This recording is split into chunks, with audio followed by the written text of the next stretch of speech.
ചുവരിൽ രക്തം കൊണ്ടെഴുതിയ അമ്പും വില്ലും വരച്ചതാരാണ്? കൊല്ലപ്പെട്ട കൊച്ചു റാണിയുടെ സ്വകാര്യ ഭാഗങ്ങളിൽ ബീജത്തിന്റെ സാന്നിധ്യമുണ്ടായിരുന്നു. ഇത് ആന്റണിയുടേതല്ലെന്ന് DNA ടെസ്റ്റിൽ തെളിഞ്ഞതാണ്. ഉത്തരവാദി ഇന്നും അജ്ഞാതൻ. തെളിയിക്കപ്പെട്ടു എന്ന് കണക്കാക്കുന്ന ആലുവ കൂട്ടക്കൊലക്കേസ് യാഥാർത്ഥ്യത്തിൽ നിന്നും ഒരുപാട് അകലെയാണോ? കാണാം ഒരു നാൾ ഒരിടത്തൊരിടത്ത്.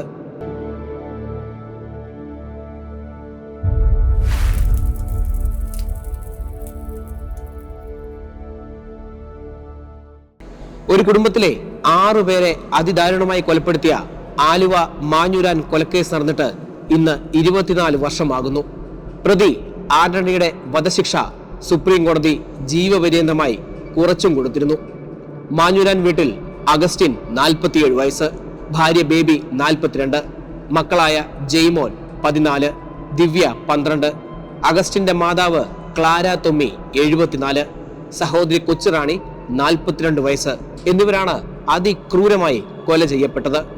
ലോക്കൽ പോലീസ് മുതൽ CBI വരെ അന്വേഷണം നടത്തി ആന്റണി എന്നയാളെ പ്രതിയാക്കിയെങ്കിലും ഇത്ര നാളുകൾക്ക് ശേഷവും ഈ പ്രമാദമായ കേസിലെ ദുരൂഹതകൾ ഇന്നും വിട്ടൊഴിയുന്നില്ല. ആന്റണി നൽകിയ പുനഃപരിശോധനാ ഹർജി നേരത്തെ കോടതി വധശിക്ഷയ്ക്ക് സ്റ്റേ ചെയ്തിരുന്നു. ദയാഹർജി രാഷ്ട്രപതിയും തള്ളിയതോടെയാണ് ആന്റണി സുപ്രീം കോടതിയെ വീണ്ടും സമീപിച്ചത്. കുടുംബനാഥനായ അഗസ്റ്റിന്റെ കുടുംബ സുഹൃത്തായിരുന്നു ആന്റണി. കൂട്ടക്കൊലപാതകത്തിന് കൃത്യമായ തെളിവില്ലെന്നും സാഹചര്യ തെളിവുകളുടെ മാത്രം അടിസ്ഥാനത്തിലാണ് തൂക്കുകയർ വിധിച്ചതെന്നും സുപ്രീം കോടതിയിൽ ആന്റണി വാദിച്ചു. അടിമൂടി ദുരൂഹത നിറഞ്ഞ കേസിൽ ആന്റണിയുടെ രക്ഷകരായി കൊല്ലപ്പെട്ടവരുടെ കുടുംബമടക്കം എത്തിയെന്നതാണ് ഏറ്റവും ശ്രദ്ധേയമായ വിഷയം.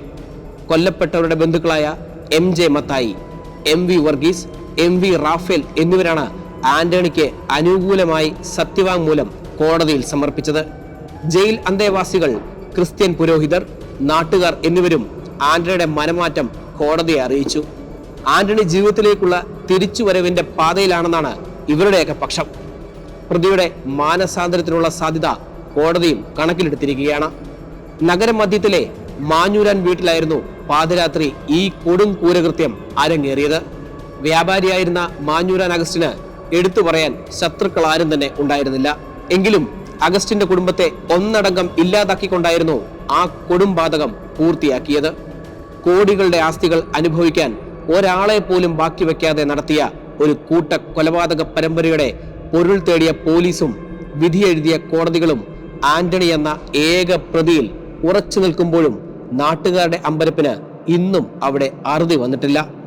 വിദേശത്ത് ജോലിക്ക് പോകാനും കടം വീട്ടാനുമാണ് ആന്റണി കൊലപാതകം നടത്തിയത് എന്ന് പറയപ്പെടുന്നു.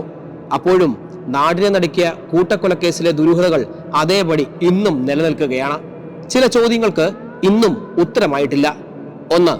ചുവരിൽ രക്തം കൊണ്ടെഴുതിയ അമ്പും വില്ലും വരച്ചതാരാണ്? 2. കൊല്ലപ്പെട്ട കൊച്ചു റാണിയുടെ സ്വകാര്യ ഭാഗങ്ങളിൽ ബീജത്തിന്റെ സാന്നിധ്യമുണ്ടായിരുന്നു. ഇത് ആന്റണിയുടേതല്ലെന്ന് DNA ടെസ്റ്റിൽ അന്നേ തെളിഞ്ഞതാണ്. ഉത്തരവാദി ഇന്നും അജ്ഞാതൻ. 3. സ്ഥലത്ത് രക്തം പുരണ്ട 10 കാൽപ്പാടുകൾ. അത് ആരുടേതാണെന്ന് ഇന്നും വ്യക്തമല്ല. 4. കൊലപാതകങ്ങൾക്ക് ഉപയോഗിച്ച ആയുധങ്ങളിലെ വിരലടയാളങ്ങൾ. 9 എണ്ണം ലഭിച്ചെങ്കിലും 5 എണ്ണം താരതമ്യം നടത്താൻ തക്കതല്ലെന്ന് പ്രോസിക്യൂഷൻ പറഞ്ഞു. 2 എണ്ണം പ്രോസിക്യൂഷൻ അവഗണിച്ചു. അഗസ്റ്റിന്റെ ബന്ധുവിന്റെയും ആന്റണിയുടെയുമായിരുന്നു ബാക്കിയുള്ള വിരലടയാളങ്ങൾ. 2001 ജനുവരി 6 രാത്രി 10 തുടങ്ങിയ കൊലപാതക പരമ്പര 3 മണിക്കൂർ എടുത്താണ് പൂർത്തിയാക്കിയതെന്ന് CBI സമർപ്പിച്ച കുറ്റപത്രത്തിൽ പറയുന്നു. ആദ്യം അഗസ്റ്റിന്റെ അമ്മ ക്ലാരയെയും സഹോദരി കൊച്ചുറാണിയെയും കൊലപ്പെടുത്തി. സിനിമയ്ക്ക് പോയിരുന്ന അഗസ്റ്റിനെയും ഭാര്യ ബേബിയെയും കുട്ടികളായ ജസ്മോനെയും ദിവ്യയും കാത്തിരുന്ന് ആന്റണി കൊലപ്പെടുത്തിയെന്നും തെളിഞ്ഞിരുന്നു. ദുരൂഹതകൾ ഇന്നും നീങ്ങുന്നില്ല. ഒരാൾ മാത്രമാണ് ഈ കൊലയ്ക്ക് പിന്നിലെന്ന് കരുതാൻ ആർക്കും സാധിക്കുന്നില്ല. വേറെയും ആരൊക്കെയോ ഇതിന് പിന്നിലുണ്ട് എന്നത് ഒരു വാസ്തവമാണ്. അയാൾ ഇരുട്ടിൽ അന്നും ഇന്നും മറഞ്ഞു നിൽക്കുന്നു.